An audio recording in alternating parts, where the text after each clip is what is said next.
최근 연예인들의 미정산 이슈가 연일 보도되면서 많은 대중의 관심을 받고 있는데요. 이 중 가장 큰 주목을 받은 사건은 바로 송지효와 전 소속사 우주록스의 미정산 관련 사태입니다. 지난달 중순 언론사 디스패치는 지난해 10월부터 제대로 정산받지 않은 9억 원 상당의 배우 송지효 정상금 미지급과 함께 직원들의 임금 체납을 문제 삼았는데요. 송지효가 지난달까지 있었던 소속사 우주록스는 송지효 포함 지석진, 가수 이현우, 배우 오만석 등 인지도 있는 연예인들이 소속된 엔터테인먼트로 연예 사업뿐 아니라 MCN과 같은 유튜브 사업도 복합적으로 병행해온 기업입니다. 이렇게 규모 있는 소속사임에도 올해 초부터 임금 체납 사태가 불거지기 시작했고 회복이 어려웠던 경영난으로 해결의 기미가 보이지 않자 배우 송지효가 나서서 형사 고발을 진행하게 된 것입니다. 송지효와 우주록스 소속사 직원들의 증언으로는 어려운 소속사 사정에도 불구하고 우주록스 대표였던 박주남은 평소 씀씀이가 크고 명품을 즐기는 사치스러운 생활을 해왔다고 하는데요. 2019년 유튜브와 틱톡 등 다양한 SNS 콘텐츠를 제작하는 회사를 설립해 엔터테인먼트,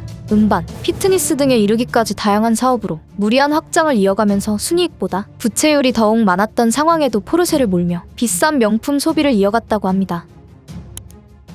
디스패치에 따르면 우주록스는 부채 비율이 21만 4,820%에 이를 만큼 엄청난 적자를 기록하면서 직원뿐 아니라 소속 연예인의 정상까지 제대로 할 수 없는 상황에 이르게 되는데요. 송지효의 경우 전속 계약을 체결한 지난해 10월부터 지금까지 단 한 번도 제대로 정상금을 받지 못했으며 관련된 직원들의 월급과 운영비까지 밀렸다고 합니다. 여기서 주목해야 할 부분은 매니저들의 운영비용 처리 방식인데요. 일반적인 소속사라면 법인카드를 이용해 행사 운영 비용을 사용하도록 하지만 우주록스는 매니저 개인 카드로 사용한 후 월말에 비용을 청구하는 방식을 선택했다고 합니다. 그렇다 보니 월급도 제대로 주지 못하는 형편인 우주록스는 매니저들의 운영 비용 또한 지급하지 못했는데요. 이로 인해 상당수의 우주록스 직원들은 카드빚을 지고 제대로 생활하기 어려운 상황에 부닥쳐 곤란을 겪는 경우가 부지기수였다고 합니다. 사실 이처럼 고통을 겪는 직원들은 20에서 30대로 여윳돈 없이 생활하고 있는 사회 초년생이 대부분이었는데요. 이러한 사실을 안 배우 송지효는 자신의 개인 카드로 행사 진행 비용을 처리하도록 하였으며 사정이 딱한 직원의 수술비를 대신 내주기도 했다고 합니다. 직원들이 겪는 어려움을 보고만 있을 수 없었던 송지효는 5차례의 내용 증명을 보내 미정상금을 처리해주고 직원들의 월급 지급을 요청했지만 우주록스로부터 4월 10일까지 넓은 아량으로 시간을 달라는 답변을 받았다고 합니다.